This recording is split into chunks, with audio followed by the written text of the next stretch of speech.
आता आपण 7वा घटक पाहणार आहोत, तो म्हणजे भारत निर्वसातीकरण ते एकीकरण. आतापर्यंत आपण जो इतिहास पाहिला, आतापर्यंत जो घटनाक्रम आपण त्या ठिकाणी पाहिला, मग या घटनाक्रमामध्ये जर थोडक्यात सांगायचं झालं तर प्रबोधन आणि विज्ञानाच्या विकासानंतर युरोपीय वसाहतवाद त्या ठिकाणी निर्माण झाला आणि मग युरोपीय वसाहतवाद तो जगामध्ये निर्माण होता होता युरोपियन राष्ट्र मोठ्या प्रमाणात भारतात आले. तो भारतातला वसाहतवाद त्या ठिकाणी निर्माण झाला आणि मग त्या वसाहतवादाविरुद्ध भारतीयांनी मोठ्या प्रमाणात त्या ठिकाणी संघर्ष केला. तो या संघर्षातूनच खऱ्या अर्थानं कोणत्याही देशाचं राजकीय स्वातंत्र्य हे सामाजिक आणि धार्मिक सुधारणांच्या शिवाय अपूर्ण असतं याची जाणीव ज्यावेळेस भारतीय लोकांना झाली त्यावेळेस भारतामध्ये सामाजिक आणि धार्मिक सुधारणा घडून आल्या आणि या सामाजिक आणि धार्मिक सुधारणातूनच प्रबोधन झालं, जागृती झाली, स्वतःच्या हक्काची त्या ठिकाणी समाजाला जाणीव झाली आणि त्यातून मोठ्या प्रमाणात या वसाहतवादाविरुद्ध भारतीयांनी संघर्ष केला, जो आपण मागचा घटक पाहिला. मग टप्प्याटप्प्यानं संघर्ष केला आणि त्या टप्प्याटप्प्यानं संघर्षातून 1947 साली भारताला त्या ठिकाणी स्वातंत्र्य मिळालं. इथपर्यंतचा भाग अद्यापर्यंत आपण पाहिलेला आहे, बरोबर आहे. म्हणजे वसाहतवादाविरुद्ध भारतीयांचा संघर्ष सुरू झाल्यानंतर सुरुवातीला वेगवेगळे उठाव त्या ठिकाणी झाले, वेगवेगळ्या माध्यमातून वेगवेगळ्या लोकांनी त्या ठिकाणी संघर्ष केला. 1857चा उठाव झाला. 1857च्या उठावानंतर हा स्वातंत्र्याचा लढा किंवा हा संघर्ष एका विधायक दिशेने चालला आणि मग राष्ट्रीय सभेच्या माध्यमातून जहाल असेल, मवाळ असेल किंवा गांधीजींची निशस्त्र प्रतिकार चळवळ असेल किंवा सशस्त्र क्रांतिकारी लढे असतील, वेगवेगळ्या टप्प्यातून भारतीयांनी या ब्रिटिशांशी संघर्ष केला आणि शेवटी 1947 साली भारताला स्वातंत्र्य मिळालं, भारत स्वतंत्र झाला. परंतु भारत स्वतंत्र झाला हे सगळ्यात महत्त्वाचं. मग आता आपल्याला या टप्प्यात काय पाहिजे, परंतु इथं भारत निर्वसातीकरण ते एकीकरण. म्हणजे निर्वसातीकरण म्हणजे काय, तर भारतात असणाऱ्या ज्या वेगवेगळ्या वसाहती होत्या, मग त्या इंग्रजांच्या होत्या, त्या फ्रेंचांच्या होत्या, तिथं पोर्तुगीजांच्या वसाहती होत्या, त्या डचांच्या होत्या, ज्या त्या वसाहतीवर ज्या त्या युरोपियनांचं वर्चस्व होतं. स्वातंत्र्य मिळालं तरीही काही वसाहती ह्या पोर्तुगीजांच्या फ्रेंचांच्या ताब्यात होत्या. तर इंग्रजांच्या राजवटीमध्ये काही ठराविक संस्थानं भारतामधले स्वतंत्र होती, जे स्वतःच स्वतंत्र राज्यकारभार त्या ठिकाणी चालवत होती. मग असं सगळं एकसंघ भारत त्या ठिकाणी नव्हता. मग असा एकसंघ नसलेला भारत, मग या सगळ्या वसाहती ज्या आहेत त्या निर्वसातीकरण करायचं, म्हणजे भारतातल्या सर्व राष्ट्रांच्या वसाहती संपल्या पाहिजेत आणि त्या ज्या वसाहती आहेत त्या सगळ्या वसाहती भारतात एकत्र आल्या पाहिजेत. म्हणजेच भारतातल्या सगळ्या परकीयांच्या वसाहती नष्ट करून त्या सगळ्या वसाहतीचं निर्वसातीकरण करून त्या सगळ्या वसाहती आपल्या देशामध्ये समाविष्ट करणं, यासाठी घडलेली जी घटना आहे त्याला म्हणतात निर्वसातीकरण ते एकीकरण. मग यामध्ये आपल्याला आता हा घटक आपल्याला प्रामुख्याने पाहायचा आहे. भारतामधल्या असणाऱ्या सगळ्या वसाहतीचं निर्वसातीकरण करणं आणि त्या सगळ्या भारतीय संघ राज्यात सामील करणं आणि त्यातून एक संघ भारत देश त्या ठिकाणी निर्माण करणं. मग अशा भूमिकेतून घडलेल्या ज्या ज्या घटना आहेत, मग हे निर्वसातीकरण करून एकीकरण करण्यासाठी टप्प्याटप्प्यानं त्या ठिकाणी काय करावं लागलं, तर संघर्ष करावा लागला. मग यामध्ये आपण काय पाहणार आहोत, तर प्रामुख्यानं आपण पाहणार आहोत निर्वसातीकरण म्हणजे नेमकं काय, ही संकल्पना आपण पहिल्यांदा समजून घेणार आहोत.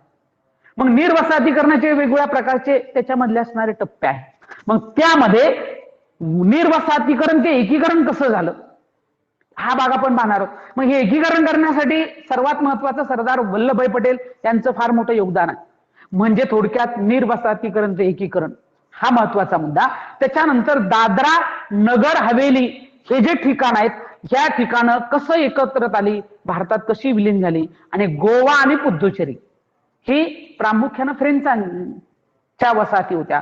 मग फ्रेंच वसाहती, पोर्तुगीजांच्या वसाहती या सुद्धा भारतात कशा विलीन करण्यात आल्या, या सगळ्या अनुषंगानं आपण पाहणार आहोत. ते म्हणजे भारत निर्वसातीकरण ते एकीकरण हा मुद्दा आपण त्या ठिकाणी पाहणार. पण आता यामधली सगळ्यात महत्वाची संकल्पना आपल्याला समजून घ्यावी लागेल, ती म्हणजे निर्वसाहतीकरण म्हणजे काय. साधं सोपं जर अर्थ आपण घेतला सरळ सरळ, निर्वसाहतीकरण म्हणजे परकीयांच्या किंवा युरोपियनांच्या ताब्यात असलेल्या वसाहती आपल्या ताब्यामध्ये घेणे, म्हणजे त्यांचं वर्चस्व थोडक्यात तिथून नष्ट करणं आणि तिथली जी सत्ता आहे ती सत्ता भारतीय लोकांच्या किंवा स्थानिक लोकांच्या हातामध्ये सुपूर्त करणं किंवा आपल्या ताब्यात घेणं. तो भारताचा प्रदेश आहे, मग भारतीय ताब्यात त्या ठिकाणी घेणं, ही सरळ सरळ अर्थ आहे. म्हणजे थोडक्यात परकीयांच्या किंवा युरोपियनांच्या वसाहती भारतातून नष्ट करणं आणि त्या वसाहती आपल्या ताब्यात घेणं, याला सरळ सरळ आपण म्हणू शकतो निर्वसाहतीकरण.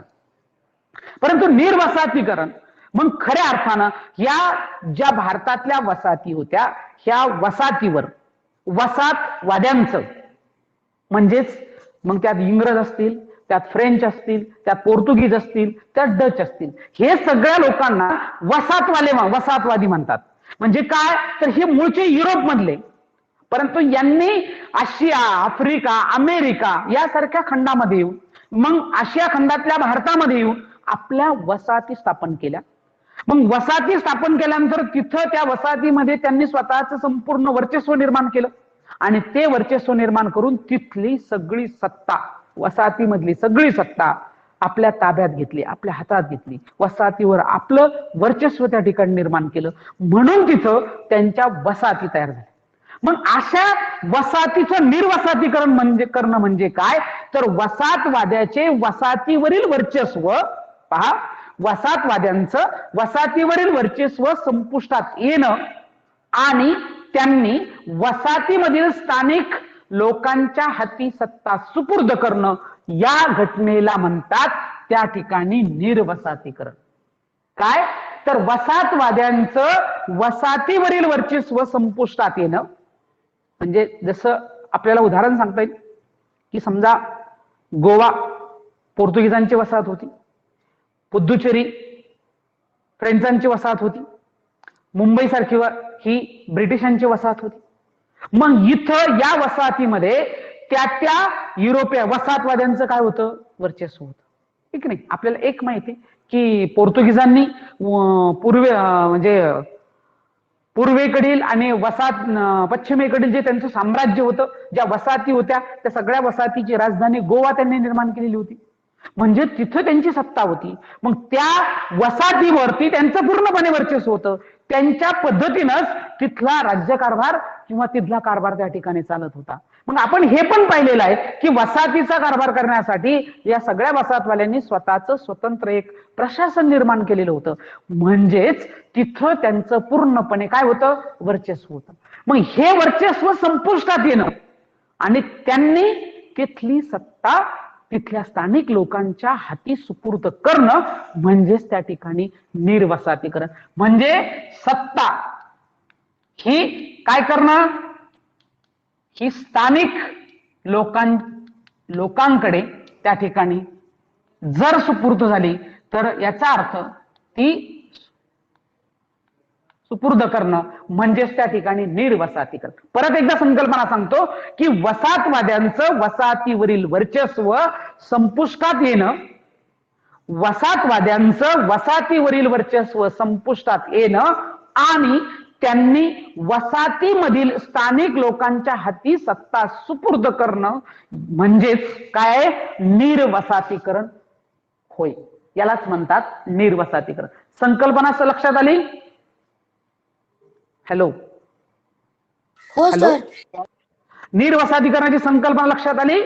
तिथलं वसाहतीवाल्यांचं वर्चस्व संपुष्टात येणं आणि तिथली सत्ता, तिथलं सगळं वर्चस्व कोणाच्या हाती येणं, तिथल्या स्थानिक लोकांच्या, म्हणजेच कोणाच्या, तर भारतीय लोकांच्या हाती त्या लोकांनी सुपूर्द करणं, याला काय म्हणतात, याला म्हणतात निर्वसाहतीकरण. मग हे जे निर्वसाहतीकरण घडलं, या निर्वसाहतीकरण हे एकदाच घडलं का, तर हे निर्वसाहतीकरण टप्प्याटप्प्यानं घडलं.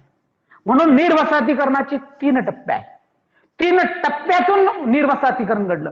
म्हणजेच या वसाहतवाद्यांनी आपली सत्ता तिथली नष्ट करून तिथली सत्ता स्थानिकांच्या हाती ज्यावेळेस दिली त्यावेळेस निर्वसाहतीकरण घडलं, परंतु ते टप्प्याटप्प्यानं घडलं. कसं घडलं, तर आपण मागच्या घटकात मागच्या भागामध्ये पाहिलेला आहे. पहिला टप्पा काय सांगतो निर्वसाहतीकरणाचा, तो म्हणजे वसाहतवादाला विरोध. आपण पाहिलेला आहे की जे वसाहतवादी लोक होते, वसाहतवादी राष्ट्र होते, या सगळ्या वसाहतवादी राष्ट्राशी म्हणजे थोडक्यात ब्रिटिशांशी भारतीय लोकांनी मोठा विरोध केला, एक नाही. आणि मग तो विरोध म्हणजे त्यांच्याशी केलेला संघर्ष आहे. म्हणजे हा पहिला टप्पा आहे. वसाहतवाद्याला स्थानिक लोकांनी मोठ्या प्रमाणात विरोध केला, हा निर्वसाहतीकरणाचा पहिला टप्पा. मग तो विरोध झाल्यानंतर म्हणजे मागच्या तिसऱ्या चौथ्या घटकामध्ये आपण पाहिलेला आहे की तिथं मोठ्या प्रमाणात वसाहतवाद्याशी संघर्ष झालेला आहे. मग त्याच्यानंतरचा दुसरा टप्पा जो आता आपण 6वा घटक पाहिला, पहा वसाहत 6वा घटक आपण जो पाहिला ना, मग तो 6वा घटक जो आहे त्यामध्ये भारतीयांनी वसाहतवाद्यांशी मोठा संघर्ष केलेला आहे. मग तो संघर्ष म्हणजे काय, तर आपला प्रदेश स्वतंत्र करण्यासाठी तो दिलेला भारतीयांनी इंग्रजांशी दिलेला स्वातंत्र्याचा काय होता, लढा होता. म्हणून स्वातंत्र्यासाठी संघर्ष केला, स्वातंत्र्याचा लढा त्या ठिकाणी चालवला, त्यामुळे भारताला स्वातंत्र्य मिळालं. त्यामुळे भारतातल्या इंग्रजांच्या वसाहती नष्ट झाल्या, म्हणजेच तिथं काय घडलं, निर्वसाहतीकरण घडलं. म्हणजे हा निर्वसाहतीकरणाचा दुसरा टप्पा तो म्हणजे स्वातंत्र्यासाठी चालवलेला स्वातंत्र्याचा लढा. आणि त्यामुळं तिथून हे युरोपियन लोक भारतातून त्या ठिकाणी गेलेले आपल्याला दिसून येतात. तिसरा टप्पा काय सांगतो की वसाहतींना मिळालेलं स्वातंत्र्य. म्हणजे काय झालं, ज्या वसाहती होत्या त्या वसाहतींना त्यांनी त्यांचं स्वातंत्र्य देऊन टाकलं. म्हणजे आपलं वर्चस्व त्यांनी नष्ट केलं आणि तिथल्या स्थानिक लोकांच्या हाती तिथली सत्ता, तिथला कारभार, तिथली सगळी यंत्रणा त्या लोकांकडे त्या ठिकाणी सुपूर्द केली. म्हणजेच तिथं वसाहतींना त्यांच्याप्रमाणे त्यांचा कारभार करण्याचा अधिकार त्या ठिकाणी दिला. म्हणजे तिथल्या स्थानिक लोकांना त्यांचा कारभार चालवण्याची त्यांनी सत्ता त्या लोकांच्या हातामध्ये दिली. म्हणजेच तिथं वसाहतीला काय मिळालं, स्वातंत्र्य मिळालं. आणि या 3 टप्प्यातून निर्वसाहतीकरणाची ही सगळ्यात मोठी प्रक्रिया त्या ठिकाणी घडलेली आपल्याला दिसून येते. म्हणून निर्वसाहतीकरण, त्या निर्वसाहतीकरणाचे हे 3 टप्पे मानले जातात. मग अशा पद्धतीनं सुरू असलेलं हे निर्वसाहतीकरणाची प्रक्रिया ही 20व्या शतकाच्या मध्यापर्यंत, पहा 20व्या शतकाच्या मध्यापर्यंत निर्वसाहतीकरणाची प्रक्रिया ही जगभरात घडून आली. ही फक्त भारतापुरती मर्यादित नाही. ही प्रक्रिया जसं काल मी तुम्हाला सांगितलेलं आहे की भारतानं चालवलेला भारताचा स्वातंत्र्य लढा हा पारतंत्र्यात असणाऱ्या अनेक देशासाठी प्रेरणादायी ठरलेला. भारताच्या स्वातंत्र्य लढ्यानंतर पारतंत्र्यात असणाऱ्या अनेक देशांनी स्वातंत्र्यासाठी संघर्ष केलेला आहे. ती प्रेरणा भारताने दिली. तशा प्रकारे हे निर्वसाहतीकरणाची प्रक्रिया ही जगभरात घडून आली. ही फक्त भारतातच घडून आली नाही, ही आफ्रिका खंडात घडून आली, ही आशिया खंडात घडून आली, ही अमेरिका खंडात सुद्धा घडून आली. मग ही जगभरात घडून आली. मग आपल्याला एक गोष्ट माहित आहे की ज्यावेळेस 15 ऑगस्ट भारताला स्वातंत्र्य केव्हा मिळालं, कोण सांगेल? भारताला स्वातंत्र्य केव्हा मिळालं? 15 ऑगस्ट साल 1947.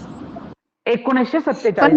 मग भारताला स्वातंत्र्य मिळालं त्यावेळेस भारताची स्थिती कशी होती? या स्वतंत्र भारताची, हा बोल दीपक, दीपक बोल. हॅलो दीपक बर्डे, दीपक माईक चालू कर. बोला सर. हा तुझा आवाज येत होता, बोलायचंय तुला, काही शंका आहे? नाही सर. हॅलो, हा नाही सर, नाही सर, काही नाही शंका. Okay okay, very good. तुझा आवाज येत होता म्हणून तुला विचारलं. शंका असेल तर विचारत चल, म्हणजे मला थांबवायचं सांगा, तुम्ही तिकडून प्रश्न विचारा तरी त्या ठिकाणी चालेल. ओके. मग आता 15 ऑगस्ट 1947 ला आपल्या सर्वांना माहिती भारताला स्वातंत्र्य मिळालं.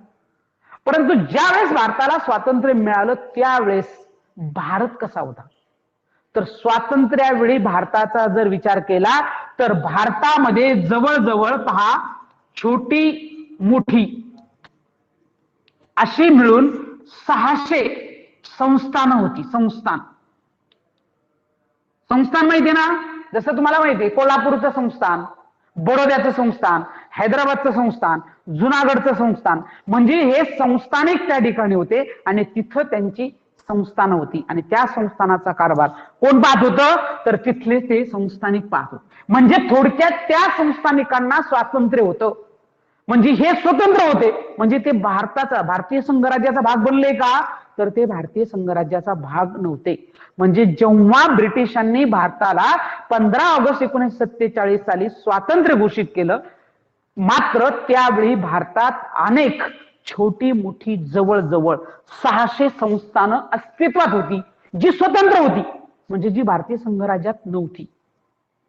अशी संस्थानं तर होतीच, परंतु त्याबरोबरच पहा, संस्थानं म्हणजे ती स्वतंत्र होती, म्हणजे ती संघराज्यात सामील झालेली नव्हती, परंतु त्याबरोबरच फ्रेंच असतील, पोर्तुगीज असतील, या वसाहतीचे सुद्धा भारतात विलिनीकरण होणं बाकी होतं. म्हणजे फ्रेंचांच्या ज्या भारतातल्या वसाहती होत्या त्यांच्या ताब्यात होत्या, पोर्तुगीजांच्या ज्या वसाहती होत्या त्या त्यांच्या ताब्यात होत्या, म्हणजे त्या सुद्धा वसाहती भारतात सामील झालेल्या नव्हत्या, म्हणजे त्या भारतात विलीन करणं बाकी होतं. म्हणजे भारताला स्वातंत्र्य इंग्रजांनी देऊन टाकलं, परंतु इंग्रजांनी भारतीयांसमोर हा सगळ्यात मोठा एक प्रश्न निर्माण केलेला होता. एक तर स्वातंत्र्य दिलं, फाळणी करून स्वातंत्र्य दिलं. दुसरी गोष्ट, ही जी छोटी मोठी 600 संस्थानं होती यांना स्वातंत्र्य देऊन टाकलं, आणि त्याबरोबर फ्रेंचांच्या आणि पोर्तुगीजांच्या वसाहती सुद्धा भारतामध्ये विलीन करणं बाकी होतं. आणि म्हणून भारतात इंग्रजांनी स्वातंत्र्याचा कायदा पास केल्यानंतर ह्या ज्या वसाहती आहेत, ही जी संस्थान आहेत, या वसाहतींना किंवा या संस्थानांना भारतात सामील होणे किंवा न होण्याचा अधिकार हा इंग्रजांनी त्या ठिकाणी देण्यात आलेला होता. संस्थानांना स्वातंत्र्य दिलेलं होतं. तुमचं संस्थान आहे ना, समजा उदाहरणार्थ हैदराबादचं संस्थान, उदाहरणार्थ जुनागडचं संस्थान, मग या संस्थानांना किंवा काश्मीरचं संस्थान, ही जी छोटी मोठी संस्थानं होती, या सगळ्या संस्थानांना स्वातंत्र्य देताना एक अधिकार इंग्रजांना दिला की ही जी संस्थान आहेत ही भारतात सामील होऊ शकतात, किंवा ती पाकिस्तानामध्ये सामील होऊ शकतात, किंवा ती संस्थानं स्वतः स्वतंत्र राहू शकतात, असा इंग्रजांनी कायदा केला, किंवा स्वातंत्र्याच्या कायद्यामध्ये या संस्थानांना असा अधिकार दिला. मग अशा परिस्थितीमध्ये भारतात या संस्थानिकांनी भारतात सामील न होण्याचा निर्णय घेतला जर असता, पहा एवढी जी जवळजवळ 600 संस्थानं होती किंवा त्यापेक्षा जास्त संस्थान होती, मग या सगळ्या संस्थानांनी जर भारतामध्ये सामील न होण्याचा जर निर्णय घेतला असता, तर भारताचं एकीकरण होणं सोपं झालं असतं का? नाही, भारताचं एकीकरण होणं फार अवघड झालं असतं. म्हणजे एक संघराज्य म्हणून भारत अस्तित्वात आला असता का? नाही, म्हणजे भारताचे तुकडे तुकडे झाले असते, छोटे छोटे भाग भारताचे तयार झाले असते, एक संघराज्य भारत म्हणून त्या ठिकाणी तयार झालेला नसता. म्हणजेच इंग्रजांनी जाता जाता स्वातंत्र्य दिलं, परंतु भारतापुढे हा मोठा प्रश्न त्या ठिकाणी निर्माण करून ठेवला की एक संघराज्य निर्माण करण्यासाठी, संस्थानं भारतात विलीन करण्यासाठी भारताला मोठा तिथं संघर्ष करावा लागला. आणि मग त्यावेळेस पहा, मग अशी परिस्थिती असताना 1947 ला भारताला स्वातंत्र्य मिळाल्यानंतर त्यावेळेचे भारताचे पहिले उपपंतप्रधान, भारताचे पहिले गृहमंत्री सरदार वल्लभभाई पटेल, म्हणजे ज्यावेळेस भारताला स्वातंत्र्य मिळालं त्यावेळेस स्वतंत्र भारताचे पहिले पंतप्रधान कोण? सरदार वल्लभभाई पटेल. प्रश्न परत ऐका, स्वतंत्र भारताचे पहिले पंतप्रधान कोण? पंडित जवाहरलाल नेहरू. Very good. स्वतंत्र भारताचे पहिले पंतप्रधान पंडित जवाहरलाल नेहरू, आणि पंडित जवाहरलाल नेहरू यांचं मंत्रिमंडळ अस्तित्वात आल्यानंतर त्या मंत्रिमंडळामध्ये स्वतंत्र भारताचे पहिले उपपंतप्रधान किंवा स्वतंत्र भारताचे ते पहिले गृहमंत्री त्या ठिकाणी होते. मग उपपंतप्रधान किंवा स्वतंत्र भारताचे उपपंतप्रधान किंवा गृहमंत्री सरदार वल्लभभाई पटेल यांच्यावरती पंडित नेहरू यांनी सगळ्यात मोठी जबाबदारी सोपवली, ती म्हणजे भारताचं एकीकरण करण्याची. ही स्वतंत्र असलेली संस्थानं भारतात विलीन करण्याची जबाबदारी ही पंडित नेहरू यांनी सरदार वल्लभभाई पटेल यांच्यावरती टाकली.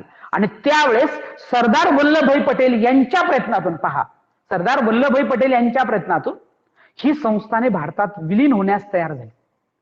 ही संस्थाने भारतात विलीन होण्यास तयार झाली आणि त्यामुळं संस्थाने विलीन होण्यास तयार झाली, कारण त्यांना स्वातंत्र्य होतं.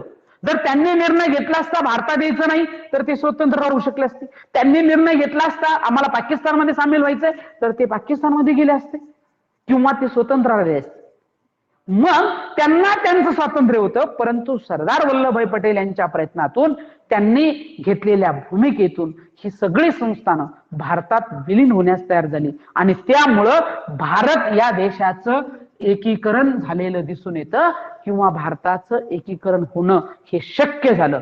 मग हे एकीकरण कसं झालं पहा, हे भारताचं एकीकरण कसं झालं, भारतातली छोटी मोठी जी 600 किंवा त्यापेक्षा जास्त संस्थानं होती, फ्रेंच आणि पोर्तुगीजांच्या ताब्यातल्या ज्या वसाहती होत्या, ह्या सगळं एकत्र करून भारत एक संघ कसा झाला, भारताचं निर्वसाहतीकरण होऊन त्याचं एकीकरण कसं झालं, हेच आपण या पाठामध्ये त्या ठिकाणी पाहणार आहोत. हे आपण या पाठामध्ये पाहणार आहोत. मग आता इथं पहा, निर्वसाहतीकरणाची संकल्पना आपण पाहिली, त्यानंतर एकीकरणाचे टप्पे पाहिले, निर्वसाहतीकरणाचे टप्पे पाहिले. आता हे एकीकरण कसं झालं हे आपण या पाठामध्ये पाहणार आहोत. मग त्यामध्ये आपण पाहणार आहोत पहिल्यांदा पहिला मुद्दा, तो म्हणजे निर्वसाहतीकरण ते एकीकरण. हा मुद्दा पहिला मुद्दा आपण त्या ठिकाणी पाहणार आहोत. मग आता एक जर विचार आपण केला, देशाला स्वातंत्र्य मिळालं, देशाचं मंत्रिमंडळ अस्तित्वात आलं, देशाचे पहिले पंतप्रधान म्हणून पंडित जवाहरलाल नेहरू यांनी पदभार स्वीकारला आणि पंडित जवाहरलाल नेहरू यांनी आपलं मंत्रिमंडळ अस्तित्वात निर्माण केलं आणि मग त्या मंत्रिमंडळामध्ये सरदार वल्लभभाई पटेल यांची गृहमंत्री म्हणून त्या ठिकाणी वर्णी लागली. त्यावेळेस या निर्वसाहतीकरण करून एकीकरणामध्ये सरदार पटेल यांचं सगळ्यात जास्त महत्वाचं योगदान आहे. मग आपण इथं ते योगदान पाहणार. मग आता सरदार वल्लभभाई पटेल यांनी काय केलं तर ही संस्थानं विलिनीकरण करणं, ही संस्थानं भारतात सामील करणं, ही स्वतंत्र भारतापुढे असलेला सगळ्यात मोठा प्रश्न होता. भारताचं आर्थिक नियोजन करणं, राजकीय धोरण आखणं, आंतरराष्ट्रीय पातळीवर देशाचं धोरण ठरवणं, असे अनेक प्रश्न होते. परंतु सगळ्यात महत्वाचा पहिला प्रश्न कोणता होता तर स्वतंत्र भारतापुढे ही जी सगळी संस्थानं आहेत ही भारतामध्ये सामील करून घेणं, ही भारतात विलीन करून घेणं, हा सगळ्यात मोठा प्रश्न होता. कारण ही संस्थानं जोपर्यंत भारतात येत नाही तोपर्यंत त्या ठिकाणी भारताचं एकसंघ भारत त्या ठिकाणी तयार होत नाही. आणि म्हणून हा मोठा प्रश्न सोडवण्यासाठी सरदार वल्लभभाई पटेल यांचं योगदान महत्वाचं ठरलं. मग ते कसं ठरलं तर या अगोदरच्या टप्प्यामध्ये आपण पाहिलंय की 1920 साली पहा, महात्मा गांधीजींनी भारतामध्ये असहकार आंदोलन सुरू केलेलं होतं. मग या असहकार आंदोलनामुळे प्रामुख्यानं भारतामध्ये मोठ्या प्रमाणात काय झाली होती, संस्थानामध्ये राजकीय जागृती झालेली होती. आपण पाहिलेलं आहे असहकार आंदोलनामुळे, सविनय कायदेभंग चळवळीमुळे आणि भारत छोडो आंदोलनामुळे या संस्थानामध्ये मोठ्या प्रमाणात राजकीय जागृती झालेली होती. मग ती भारतातली वेगवेगळी संस्थानं होती, जी काश्मीर संस्थान आहे, जे बडोद्याचं संस्थान आहे, कोल्हापूरचं संस्थान आहे, की यांनी स्वातंत्र्यासाठी फार मोठं योगदान दिलेलं आहे.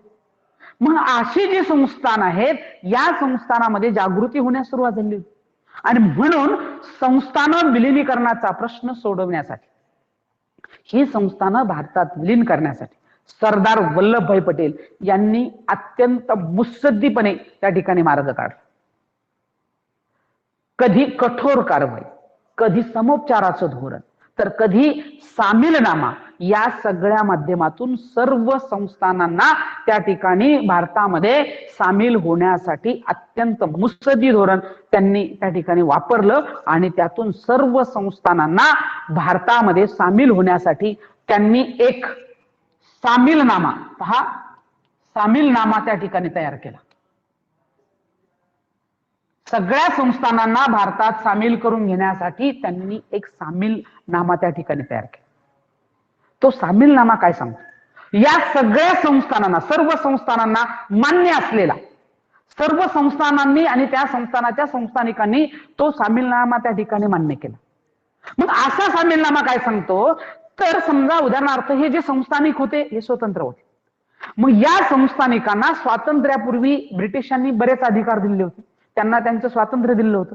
मग त्यानुसार या संस्थानांचा ब्रिटिशांशी जसा संबंध तयार झालेला होता तसेच संबंध स्वातंत्र्यानंतर भारत सरकारशी या संस्थानिकांचे राहतील.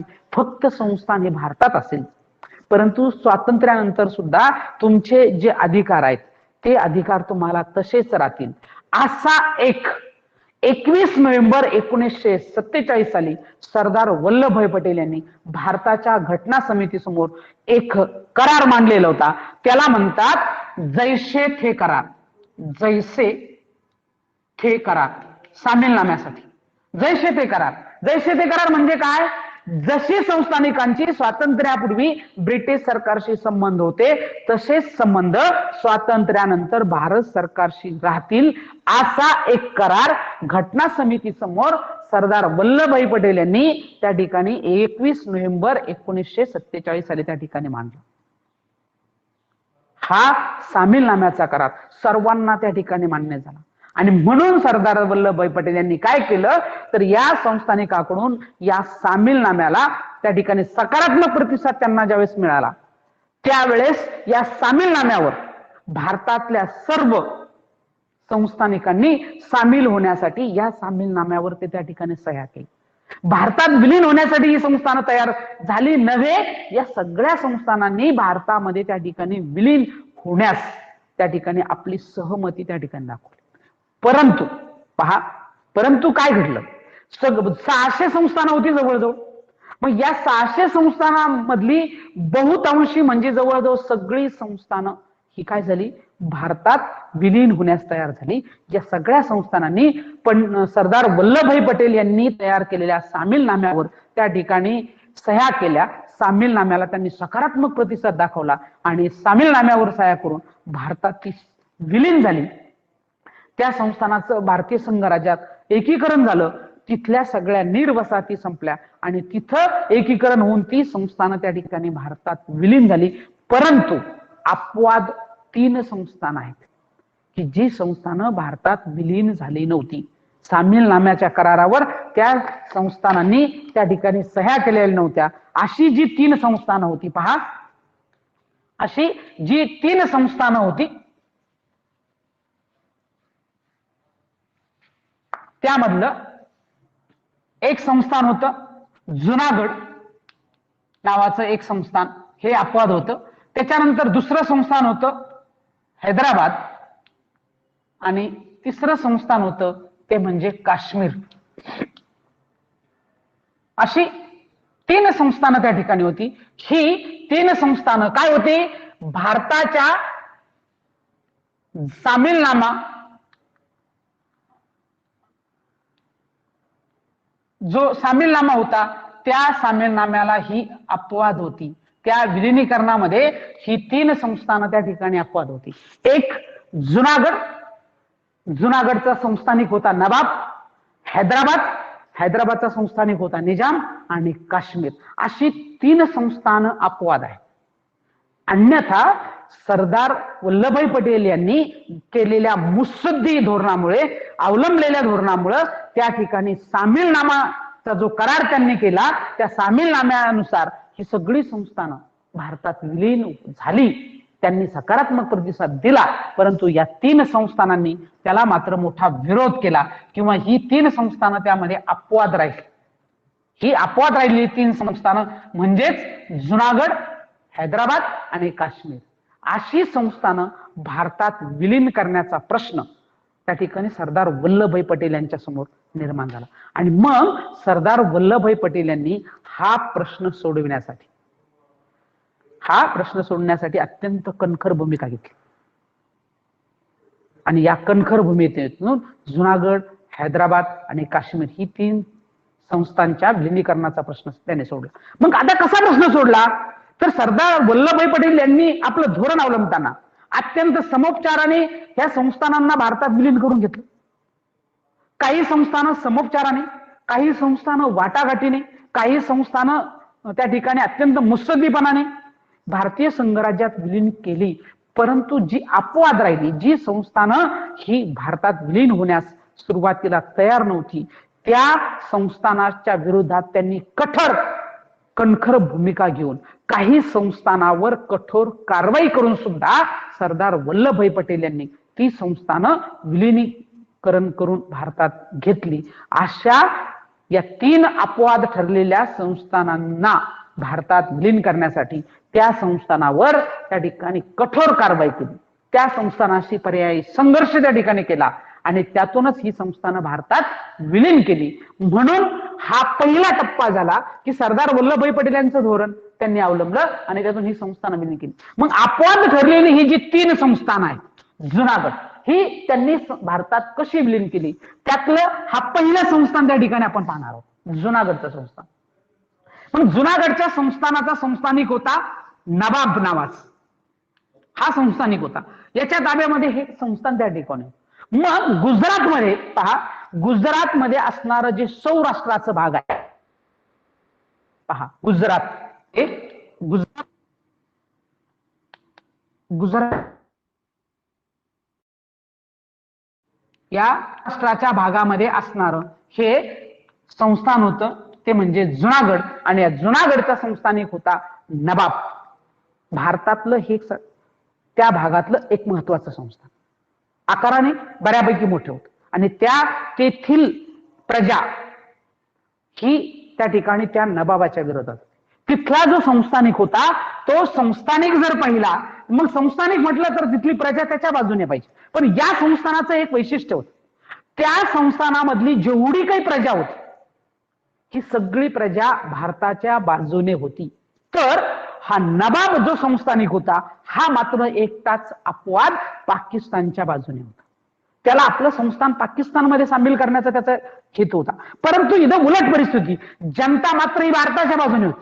इथल्या जनतेला, या संस्थानातल्या जनतेला भारतात त्या ठिकाणी सामील व्हायचं होतं आणि म्हणून जनता प्रजा भारताच्या बाजूने तर नवाब पाकिस्तानच्या बाजूने. म्हणून जनतेने नवाबाच्या निर्णयाला मोठ्या प्रमाणात विरोध केला, कारण त्याला आपलं संस्थान पाकिस्तानमध्ये संस्थान. आणि म्हणून जनतेने मोठ्या प्रमाणात विरोध केल्यामुळे नवाब हा भारतातून, त्या संस्थानातून पाकिस्तानमध्ये पळून गेला. त्यावेळेस फेब्रुवारी 1948 या साली हे जुनागड संस्थान भारतामध्ये त्या ठिकाणी विलीन झालेलं आपल्याला दिसून येतं. इथं त्या ठिकाणी सरदार वल्लभभाई पटेल यांनी कणखर भूमिका घेऊन कठोर कारवाई करून समोपचाराने भारतीय तिथल्या प्रजेला भारतीय संघराज्यात सामील करून घेतलं. अशा पद्धतीनं ही भूमिका अवलंबून सरदार वल्लभभाई पटेल यांनी ही सगळी संस्थानं भारतात विलीन केली.